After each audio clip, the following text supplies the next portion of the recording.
Bonjour à tous, bienvenue dans cette session conclusive de la journée. Le lien social peut-il survivre aux inégalités? Vous l'aurez noté, le titre est optimiste. Qu'on réponde oui ou qu'on réponde non, on ne sait pas très bien si on va survivre. On va essayer de mettre un petit peu de solution au-delà du diagnostic et d'optimisme. Alors, je suis Dominique Seux, des Échos et de France Inter.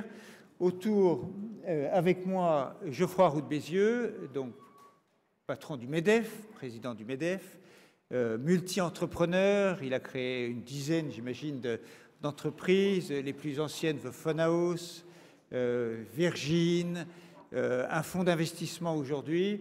Et il est à la tête, donc, du MEDEF. À côté de lui, Sharon Burrow, qui est la présidente de la Confédération internationale des syndicats, qui est née il y a finalement une dizaine d'années, qui compte, à travers les syndicats qui lui sont affiliés, environ 200 millions de salariés, qui représentent 200 millions de salariés en France. Les principaux syndicats, en tout cas les principales confédérations, Force ouvrière, la CFDT, la CGT, en sont membres. Elle est australienne et elle présidait auparavant, avant de diriger la Confédération internationale des syndicats, les syndicats australiens. À côté d'elle, Jean-Pierre Clamadieu, président d'Engie, qui est passé par Solvay, Rhodia, qui a dirigé beaucoup d'entreprises, et puis Claire Vaizan, économiste universitaire, qui a travaillé aussi en politique et dans des cabinets ministériels et qui connaît parfaitement les sujets dont nous allons débattre. Comment les choses vont-elles se passer? Nous allons d'abord demander à chacun, après une introduction par Claire, à chacun de nos intervenants, en 3 minutes, un peu un élément de diagnostic. Oui ou non, les inégalités ont-elles atteint, selon eux et leur point de vue, un niveau tolérable, intolérable? En quoi menace-t-elle ou pas le lien social? Et puis, un second tour, nous leur demanderons de nous proposer des solutions et notamment de répondre à la question qui doit être en première ligne pour les solutions? Est-ce que ce sont les États ou les entreprises? Claire, un mot d'introduction. Merci Dominique. Bonjour à tous. Laissez-moi d'abord préciser, par immense respect pour ceux qui le sont, que je ne suis pas universitaire. Ceci étant posé, il me revient de dire quelques mots de diagnostic sur les inégalités avant de laisser le reste du panel débattre. Alors, de quoi parle-t-on quand on parle d'inégalités? Il y a 2 grandes familles d'inégalités. Les inégalités de situation, c'est une version statique. Ces inégalités peuvent être des inégalités monétaires, de revenus, de pouvoir d'achat, mais aussi de patrimoine. Mais les inégalités de conditions sont aussi des inégalités de conditions de vie au sens plus large. Et ceci renvoie à des questions comme la qualité de vie, la santé, mais aussi l'espérance de vie. Vous savez sans doute qu'en France, entre les 5% des hommes les plus pauvres et les 5% des hommes les plus riches, l'écart d'espérance de vie est de 13 ans. C'est une véritable inégalité. Les inégalités de conditions de vie, c'est aussi la capacité à éviter la précarité et à faire face aux incertitudes. Alors ça, ce sont les inégalités de situation. L'autre grande famille, ce sont les inégalités d'opportunité, de chance, d'accès, qui peuvent être des inégalités en particulier en fonction de l'appartenance sociale des parents. Ceci renvoie aux questions de mobilité sociale et aux questions cruciales de la capacité, de l'éducation, de la formation, à permettre à chacun d'atteindre un niveau social indépendamment de son milieu d'origine. J'ajoute que ces 2 types d'inégalités peuvent évidemment avoir une dimension territoriale marquée, c'est-à-dire se manifester de manière hétérogène sur le territoire. Alors, est-ce que ces inégalités menacent le lien social? L'ensemble des indicateurs suggèrent que des inégalités, ou en tout cas des conditions de vie dégradées, créent des conditions de retrait de la vie sociale. En France, il y a un lien très clair entre votre catégorie de revenus et votre participation aux échéances électorales. Deuxième élément, l'inéquité des chances, le deuxième type d'inégalité, rend bien évidemment les inégalités de situation d'autant plus difficiles à supporter qu'elles sont persistantes. Alors, ces quelques notions étant posées, que peut-on dire sur les inégalités sur la période récente? Quelques constats très rapides, puisqu'on me montre qu'il faut que j'aille vite. Premier constat, les inégalités de revenus se sont réduites dans le monde depuis les années 80. C'est notamment un phénomène qui s'explique par l'intégration de la Chine et de l'Inde et par l'émergence des populations dans ces pays. Mais la convergence s'observe de manière plus large sur la période récente. Ce mouvement, comme vous le savez, de réduction des inégalités dans le monde s'est accompagné d'un recul de la pauvreté extrême dans le monde et d'une amélioration des indicateurs de développement, comme l'espérance de vie. Alors, dans le même temps, et c'est évidemment un sujet de débat dans beaucoup de sociétés, les inégalités à l'intérieur des pays, entre personnes, ont augmenté. Ceci est vrai quasiment dans tous les pays depuis les années 80, et ça a été en particulier vrai dans un pays comme la Chine ou encore en Russie, mais ce n'est pas seulement le cas des économies émergentes. Alors, un pays constitue à cet égard un cas particulièrement topique, ce sont les États-Unis. Aux États-Unis, le partage de la valeur ajoutée, donc la part de la valeur ajoutée qui va dans les salaires, a beaucoup diminué, au profit de la part de la valeur ajoutée qui va dans le capital. Le revenu des plus riches et des extrêmement plus riches, des 1% les plus riches, a énormément augmenté avant impôt, avant redistribution. Il a quasi doublé entre 1980 et 2015. Et le revenu médian, lui, a stagné, tandis que le salaire minimum perdait en pouvoir d'achat. C'est un cas très topique de développement des inégalités. Au-delà de ce cas topique, une question qui se pose dans beaucoup de nos économies développées est la question du devenir de la classe moyenne. Alors, la classe moyenne se définit comme la part de la population dont le revenu est compris entre 75% et 200% du revenu médian. Si on regarde la classe moyenne ainsi définie, on se rend compte que dans la plupart des économies développées, sa part s'est réduite sur la période récente, en lien avec une bipolarisation des emplois, entre emplois très qualifiés et emplois moins qualifiés, d'une part, en lien aussi avec la hausse du coût de la vie, et en particulier du logement, de la santé, de l'éducation. Dernier mot sur la France, pour terminer avec quelques indicateurs nous concernant. La France est un pays qui est relativement égalitaire du point de vue des revenus, mais avec de très fortes inégalités de chance. Alors en France, contrairement à d'autres pays, j'ai cité les États-Unis, la part des salaires dans la valeur ajoutée a été quasiment stable entre les années 90 et 2015. Elle a même été légèrement croissante, plus 0,6 points, alors que cette part a diminué de près de 3 points en Allemagne ou aux États-Unis. En France aussi, les inégalités de revenus post-redistribution sont modérées en comparaison internationale. Alors modérées, ça ne veut pas dire que les inégalités ne sont pas un sujet. Vous savez qu'en France, il y a 14% de la population qui est touchée par la pauvreté. Les inégalités territoriales sont réelles, mais pas atypiques.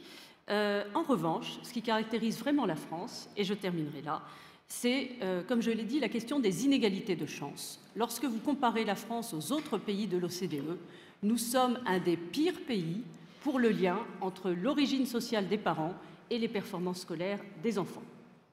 Merci Claire. Merci beaucoup Claire. Alors, je me tourne vers Sharon Barrow. La question que j'ai envie de vous poser, vous avez entendu, les inégalités se réduisent entre les pays, mais ça croît au sein d'un certain nombre de pays. Est-ce que vous, de votre point de vue international, regard mondial, est-ce que nous sommes arrivés à un point de rupture en matière d'inégalité et quelles sont les conséquences sur les tissus sociaux dans les différents pays que vous regardez? So the answer in one word is yes. Is it fixable? Is it fixable? Yes, but we'll come back to some of the potential solutions. However, if you think that we are in an age of anger, and it's not actually lessening because people have lost hope. They've lost hope, and why? Because they're fearful. No matter what their circumstance is, the majority of people in our world are fearful. Let me cut through just a few of those statistics with a few of our own.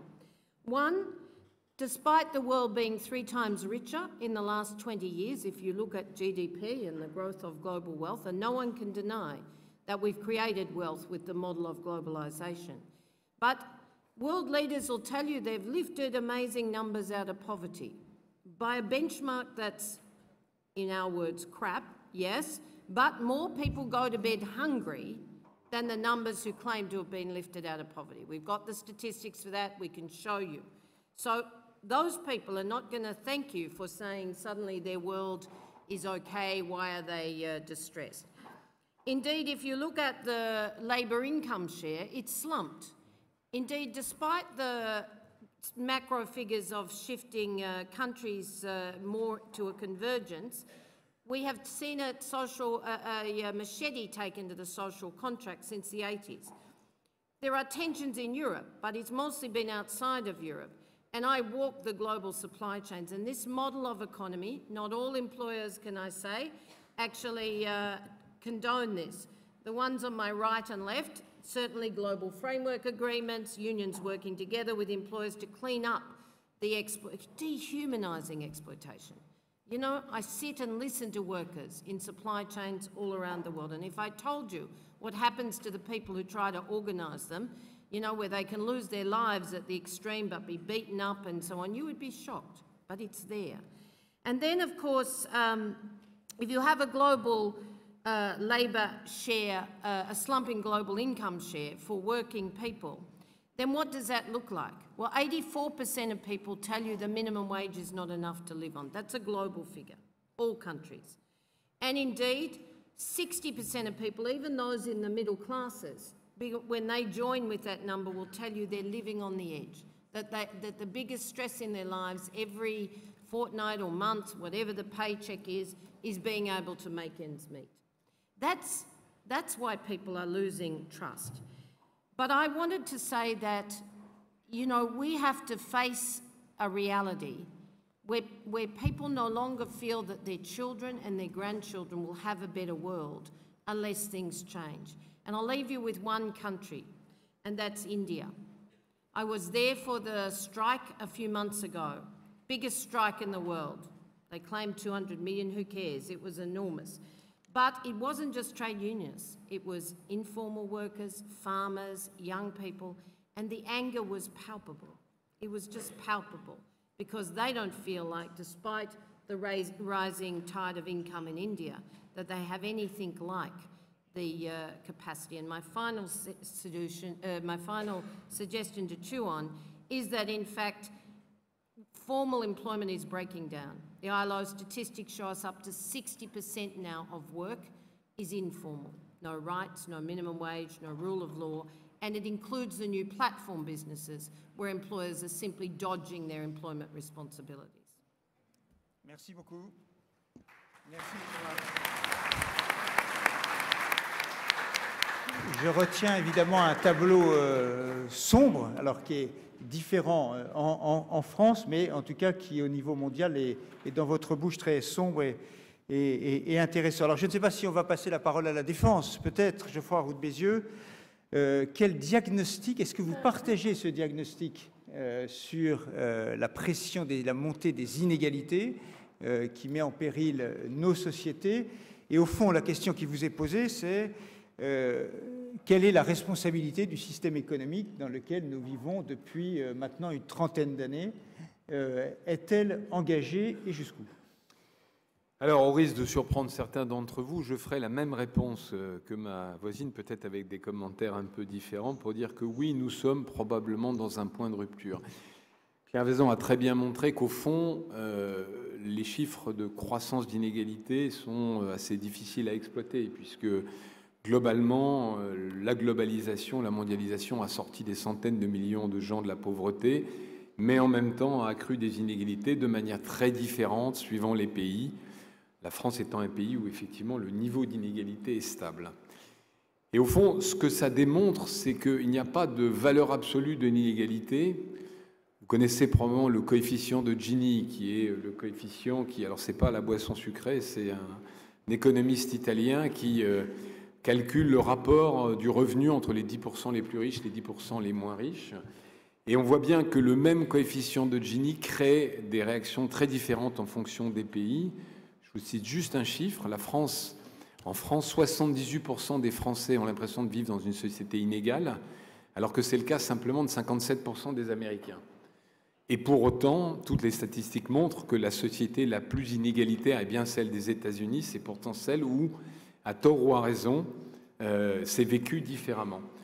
Ce que je veux dire, c'est que le sentiment d'inégalité est presque plus important que la statistique, parce que le consensus démocratique sur lequel reposent les sociétés et sur lequel repose notre modèle économique a besoin d'être conforté par un sentiment de justice. L'époque dans laquelle on vit, je pense d'ailleurs que, petite parenthèse, de fortes inégalités plus fortes qu'aujourd'hui ont déjà existé dans l'histoire, mais en l'absence de médias sociaux, pour les mettre devant les yeux de tout à chacun. Donc oui, je pense qu'on a un problème particulier en France. Je l'évoque très rapidement sur les inégalités territoriales. Pendant très longtemps, elles ont été compensées par la redistribution. Les métropoles payées pour les villes moyennes, ça ne fonctionne plus. Juste un chiffre, 80% des emplois créés par le privé depuis les 10 dernières années sont créés dans 12 métropoles. Donc il y a une concentration de la richesse et des emplois qui pose problème en termes d'inégalité. Mais au fond, le problème que nous avons, ça a été évoqué par Claire, c'est l'inégalité de destin. Il faut 6 générations en France pour changer de classe sociale. Et si on doit réparer le système et redonner confiance, puisque c'est le thème des rencontres d'Aix, c'est aux inégalités, enfin c'est vers les inégalités de destin qu'il faut se tourner et essayer de résoudre le problème. Mais je crois que ça sera le point de la deuxième question. Merci Geoffroy Roux de Bézieux. Merci. Je retiens en tout cas que vous avez commencé en exprimant un accord avec votre voisine. Alors je crois que vous avez signé un texte en commun. C'est ce que j'allais vous dire. On a signé ce matin, pour la première fois dans l'histoire de multilatéralisme, un texte en commun entre le B7, qui est Business 7, donc les organisations d'employeurs des pays du G7, et Labor 7, qui est l'équivalent pour les trade unions, pour les syndicats, qui appelle à une croissance plus inclusive, de façon à ce que ce sentiment ou cette réalité, suivant les pays, d'inégalité soit non pas effacée, mais corrigée par la croissance dont on a besoin. Et ce texte rappelle bien qu'il faut d'abord de la croissance avant de pouvoir la partager. Merci beaucoup. Jean-Pierre Clamadieu, le regard de l'entrepreneur, du chef d'entreprise. Vous avez des salariés dans le monde entier, enfin dans pas mal de pays. Est-ce que vous sentez dans les entreprises et au-delà ce sentiment, cette inquiétude sur soit la rupture du lien social, soit la poussée de disparité et d'inégalité? Je crois qu'effectivement, je vais rejoindre les deux interlocuteurs qui m'ont précédé pour dire que j'ai le sentiment qu'on est à un point de rupture.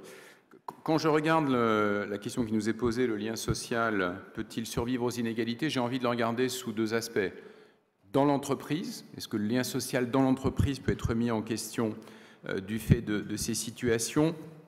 J'aurai une réponse plutôt optimiste, mais je vais la garder pour la deuxième partie de notre débat. Et puis, il y a l'entreprise dans son environnement. Et là, je vois un certain nombre de challenges. Je vais en prendre 3 de nature complètement différente, mais qui montrent, je pense que ce sujet est effectivement pour nous important. Le premier point, c'est que les inégalités amènent le populisme, ou cette perception de l'inégalité amène le populisme, et ce populisme conduit à des ruptures majeures dans la perception de l'environnement dans lequel une entreprise internationale se développe depuis quelques décennies. Pensons à la manière dont a été accueillie il y a quelques jours l'annonce de l'accord entre l'Europe et le Mercosur. Je dois dire que c'était un peu une surprise pour moi d'entendre cette levée de bouclier extrêmement négative dans lequel FNSEA et les Verts, ensemble, exprimaient leurs très très grandes réserves vis-à-vis d'un accord qui, pour eux, représentait le mal absolu. Donc nous voyons l'environnement dans lequel nous évoluons changer très vite.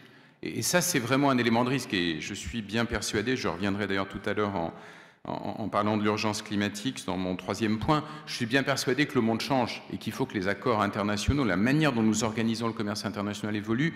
Ceci dit, la vitesse avec laquelle les référentiels dans lesquels nous sommes amenés à prendre des décisions, souvent d'ailleurs des décisions qui ont des impacts sur plusieurs années, voire plusieurs décennies, la vitesse avec laquelle cet environnement bouge crée des tensions très très fortes dans l'entreprise et conduit à ce que ce sujet des inégalités devienne effectivement un élément qui impacte nos stratégies. Deuxième sujet complètement différent, Claire évoquait tout à l'heure, les inégalités de situation et de perspective, et le fait, et là je vais me reconcentrer sur la France, la difficulté que nous avons en France à former des jeunes et à leur offrir des perspectives d'emploi. Alors moi je vais me placer dans l'autre situation, celle de l'employeur qui recherche des personnes qualifiées pour répondre à des besoins établis, évidents, et qui ne les trouvent pas. Et nous avons aujourd'hui une situation assez paradoxale, et on parle de besoins de manœuvre non satisfaits depuis de nombreuses années. Je les vis aujourd'hui dans une entreprise comme Engie. Engie serait capable aujourd'hui de recruter des milliers de techniciens pour répondre à des besoins très concrets d'intervention dans les entreprises, chez les particuliers, autour de ces problématiques de transition énergétique. Nous n'arrivons pas à les trouver. Et nous avons certainement des efforts à faire pour répondre à cette question, mais cette situation dans laquelle la société n'arrive pas à créer cet ascenseur social et culturel efficace nous pose des problèmes très concrets. Et puis dernier point, changement climatique. Rappelons-nous ce qui s'est passé à l'automne dernier. Rappelons-nous comment des politiques liées à cette urgence climatique qui s'impose à nous, tout d'un coup, font apparaître des inégalités qui n'avaient pas été forcément perçues. Autour de la mobilité en particulier, comment nous pouvons tout d'un coup donner le sentiment à une partie de la population que sa qualité de vie va être dégradée, qu'elle va être exclue d'un dispositif, d'un mécanisme qui lui permet aujourd'hui effectivement de s'intégrer à la vie collective.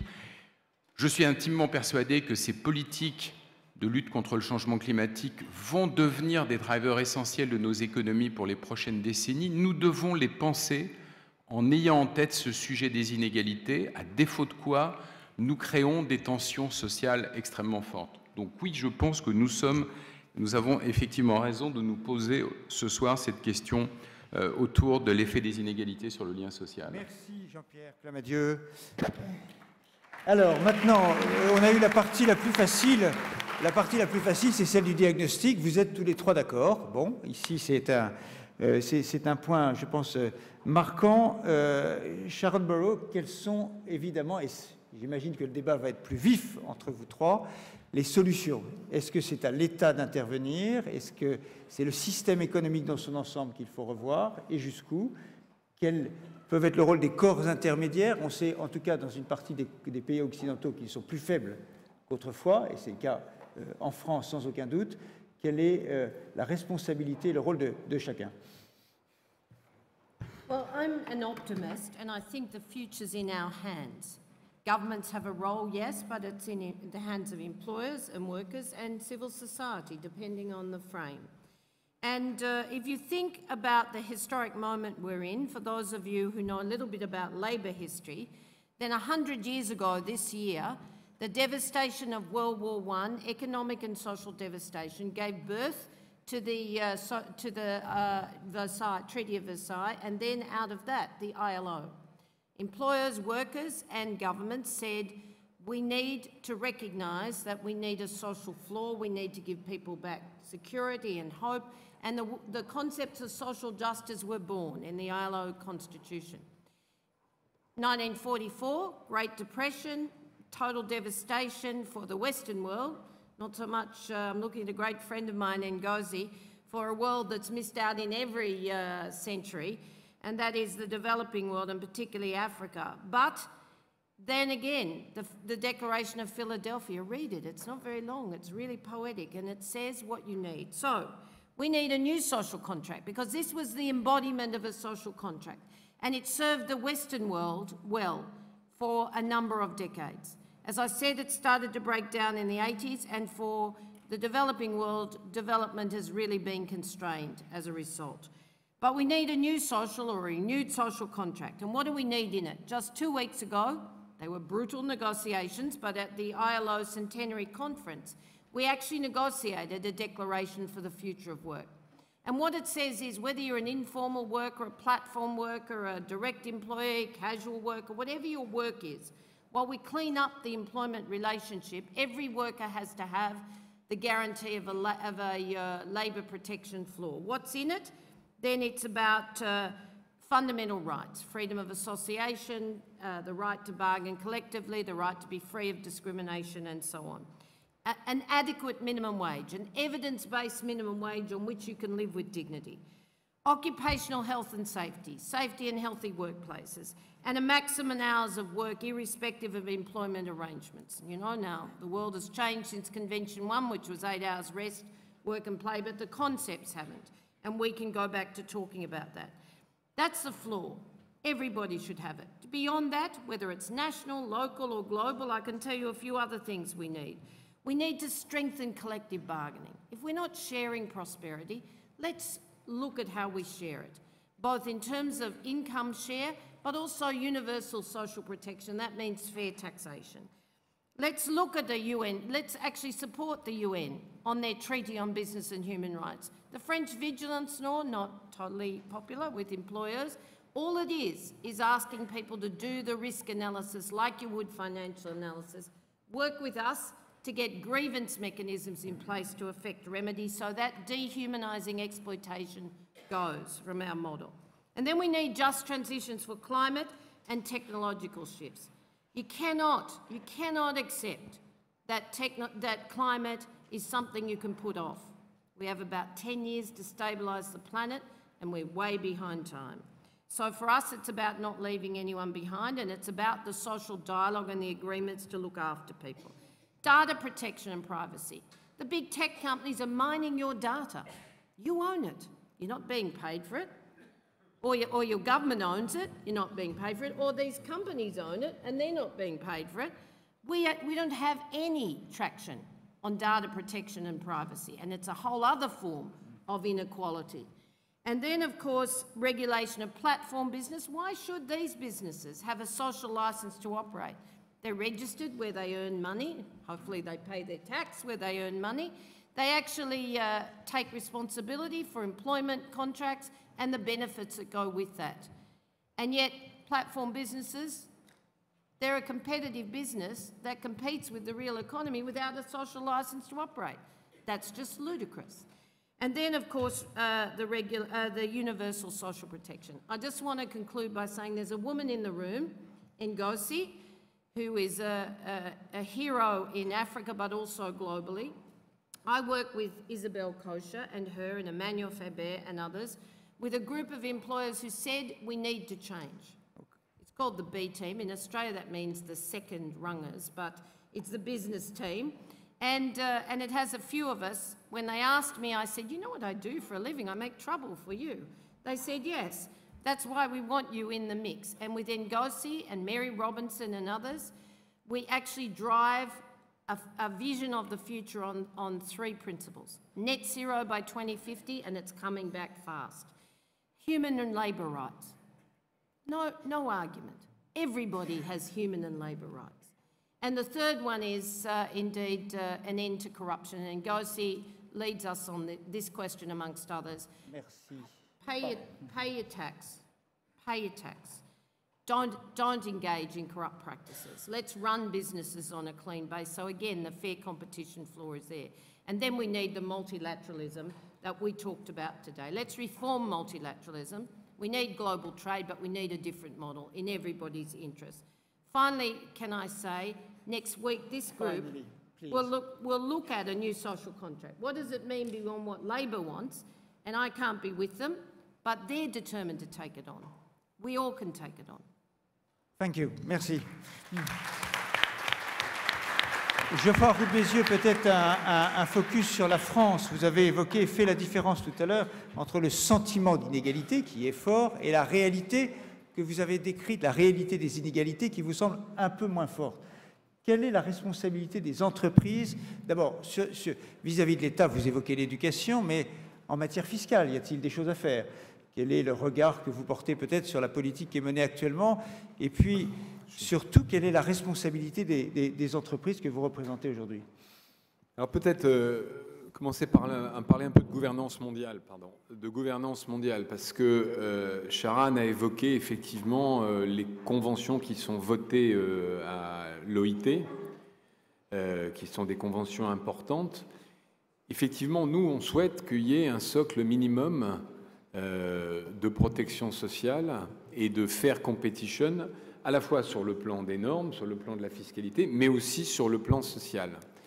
Ce qu'il faut dire aujourd'hui, c'est qu'on en est très loin, voire très très loin, puisque comme sur la fiscalité, comme sur le commerce, on fait des affaires, du commerce avec des pays qui sont très très loin d'appliquer nos standards et qui parfois combinent économie de marché et absence totale de liberté et de protection sociale, de liberté démocratique, de liberté d'association et de protection sociale. Donc, je pense que l'intérêt des entreprises européennes, l'intérêt des entreprises françaises, c'est plutôt de pousser vers ce socle.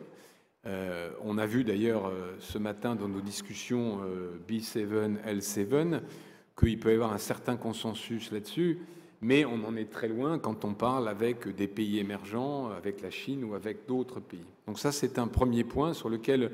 Je relève juste... puisque Sharan en a parlé, le sujet du devoir de vigilance. C'est une loi qui a été passée en France et qui oblige les entreprises à s'assurer que leurs sous-traitants et les sous-traitants de leurs sous-traitants ne pratiquent pas la corruption, le travail des enfants, etc. C'est une loi que je trouve formidable. Le seul problème, c'est qu'elle ne s'applique aujourd'hui que dans un seul pays. Et c'est un peu le problème du multilatéralisme, c'est-à-dire qu'il faut qu'on arrive à faire bouger les choses, au moins au niveau européen et si possible au niveau mondial. Après, pour revenir sur les responsables... En une seconde, sur le regard sur Mercosur, alors, MEDEF, oui, deux choses. Un, j'ai été, comme vous, cher Dominique, très surpris par la levée de bouclier. Ça montre qu'on a un énorme problème sur la perception de la mondialisation, qui est devenue l'ennemi numéro un, et effectivement, de la FNSEA aux altermondialistes. Et après, il faut continuer à signer des accords de libre-échange. Et il faut envisager, à l'intérieur de ça, des clauses d'exception quand il y a des vrais problèmes qui se posent, notamment le sujet de la déforestation au Brésil. Donc on ne peut pas jeter le bébé avec l'eau du bain. Claire Vaison a très bien dit que plusieurs centaines de millions d'Indonésiens, de Thaïlandais, de Chinois, des pays émergents, d'Africains sont sortis de la pauvreté grâce à ça. Alors, sur responsabilité des entreprises, responsabilité de l'État, je pense que c'est une bonne manière de poser le débat. Je voudrais juste dire une chose avant, on rentre dans les pays développés, et là c'est plus une perspective franco-française, ou en tout cas OCDE, dans l'économie de la connaissance. Et dans l'économie de la connaissance, au fond, ce n'est pas tellement l'écart de revenus qui joue. C'est l'écart de capital social, de capital culturel, de capital éducatif. Et donc pourquoi nous sommes arrivés au point de rupture? Parce que ce sujet des inégalités de destin et de capital va se poser de manière beaucoup plus forte dans les années à venir. Et donc je pense qu'on est au début de quelque chose et qu'il est urgent de réparer ça. Alors, historiquement dans notre pays, on a toujours réparé après. On a réparé par la redistribution, par l'impôt, on a réparé quelquefois par les quotas, on a réparé en dépensant énormément d'argent dans l'éducation nationale.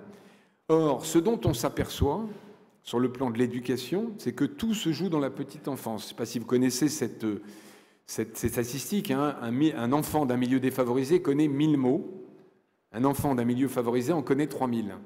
Et donc il part à l'école avec un avantage compétitif en termes de capital culturel qui n'est pas financier, mais qui est très structurant.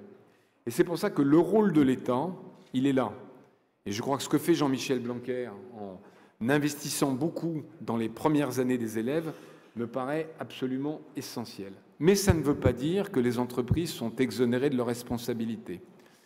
Nous avons une responsabilité en tant qu'employeurs d'embaucher, de créer des jobs qui sont ouverts aux non-diplômés. Et là, je me permets quand même une petite pique, parce que quel est l'employeur en France dans lequel on ne peut pas rentrer sans un concours, un diplôme, des concours, des diplômes, ça n'est pas l'employeur privé. C'est l'État. Et donc l'employeur, je ne veux pas tomber dans la démagogie et opposer l'un à l'autre, mais qu'est-ce qui encore aujourd'hui permet d'embaucher sans diplôme, permet de devenir directeur général ou directeur ou cadre, ou progresser dans l'entreprise sans diplôme? Malheureusement moins souvent qu'avant, c'est l'employeur privé. Et l'entrepreneuriat est aussi une manière de progresser dans la société sans diplôme. Je dis d'ailleurs que je pense que les DRH devraient prendre plus de risques, et notamment dans les grands groupes, dans les promotions. C'est vrai qu'on voit au fur et à mesure changer les choses. Moi, mon premier patron chez L'Oréal était autodidacte. Aujourd'hui, je ne pense pas que L'Oréal, qui est une société formidable par ailleurs, ait des patrons de division qui soient autodidactes. Donc nous sommes des employeurs, on doit être capable de favoriser l'emploi et la progression. Le deuxième élément, non mais je vais finir, tout le monde a débordé, Dominique, donc tu n'es plus gardien du temps, c'est fini. J'ai perdu le contrôle. Voilà, tu as perdu le contrôle. Le deuxième élément, c'est notre devoir vis-à-vis de nos salariés, alors sur un sujet qui me tient à cœur et qui est celui de l'illettrisme. Nous avons en France 2,5 millions d'adultes qui sont illettrés. Mais à l'intérieur de ça, la moitié travaille. Et ça n'est pas l'illettrisme aux sorties de l'école, c'est en fait un autre sujet beaucoup moins connu. Et alors, je vais vous faire une confession, c'est Thierry Lepan, l'ancien secrétaire général de la CGT, qui a été délégué national à l'illettrisme et qui m'en a parlé et qui m'a alerté sur ce sujet. Ce sont des adultes qui ont su lire et écrire, qui sont rentrés dans l'entreprise, mais qui, n'utilisant pas leur capacité cognitive dans leur travail, petit à petit, perdent cette faculté. Et à 50 ans, ils ne savent plus correctement lire et écrire. Donc c'est le désapprentissage plutôt que l'illettrisme.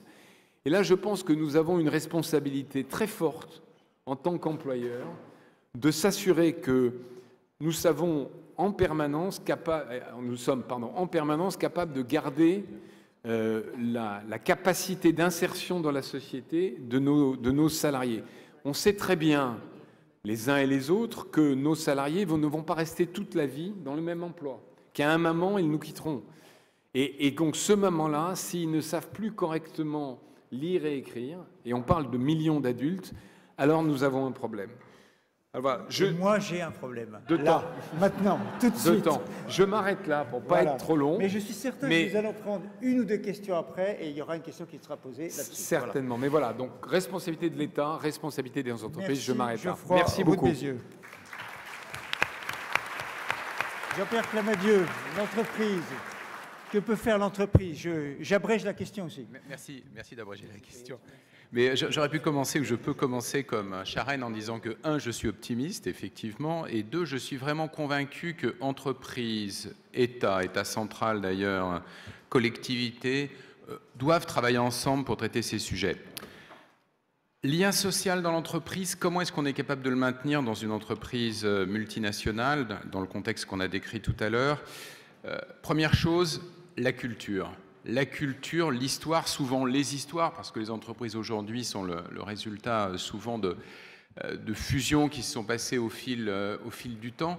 La raison d'être, et la raison d'être introduite par la loi PACTE, elle ne doit pas être considérée comme un gadget ou une boîte supplémentaire à cocher, c'est une occasion pour nous de réfléchir à ce à quoi nous croyons, quelle est notre vision, et ça doit être une démarche fédératrice.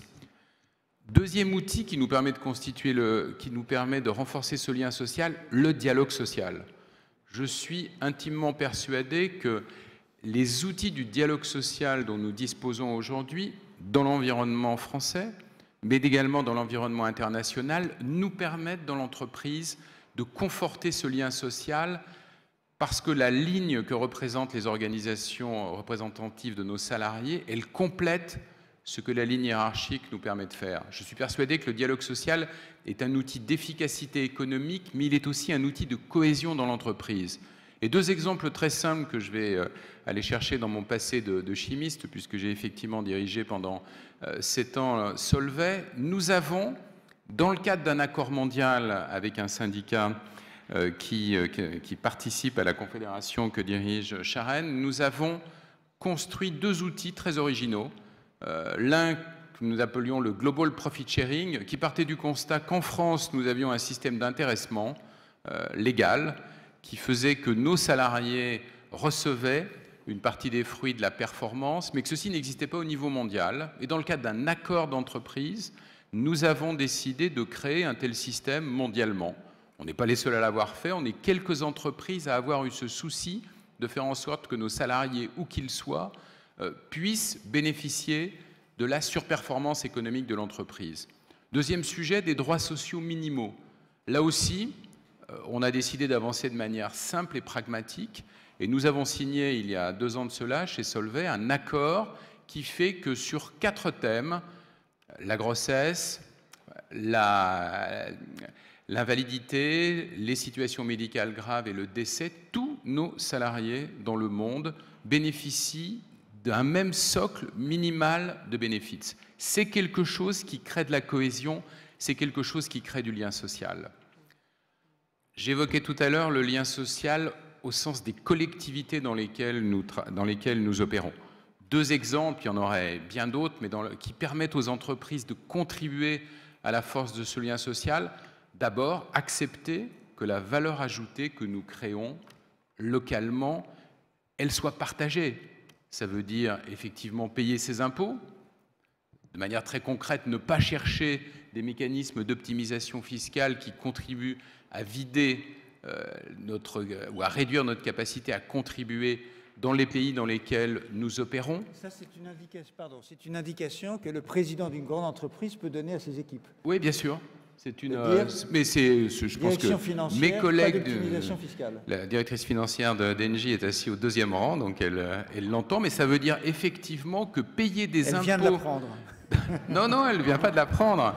Je crois que c'est quelque chose sur lequel tout le conseil d'administration d'Engie, mais franchement, j'ai connu une situation absolument identique chez Solvay, considère que payer des impôts dans les pays dans lesquels nous créons de la richesse est quelque chose qui fait partie des règles du jeu, qui nous permettent de nous qualifier comme bons citoyens. Et puis, c'est participer localement à tout ce qui permet effectivement d'insérer l'entreprise dans son environnement. Deuxième sujet, je l'ai évoqué tout à l'heure, la formation. Les problématiques de main-d'œuvre que nous rencontrons aujourd'hui, la difficulté de recrutement que nous avons, nous ne disons pas chez Engie, c'est la faute à l'État, c'est la faute à l'éducation nationale, c'est la faute à Dieu sait qui. Nous considérons que nous avons un rôle à jouer.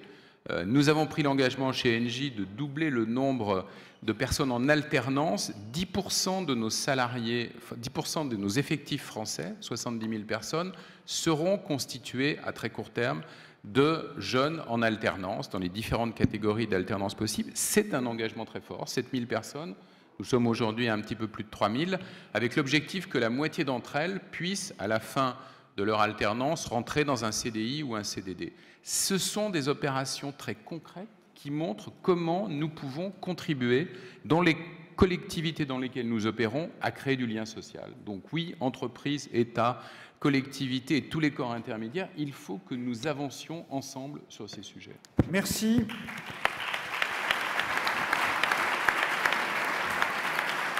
Je me tourne avec un regard implorant vers le timekeeper. Y a-t-il le temps des questions? Alors, on va prendre une question.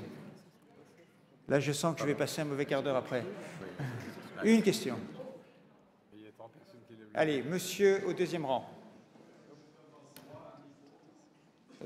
Oui. Il arrive encore. Et la réponse fera à chaque fois moins de 40 secondes. Oui, là, ici, voilà.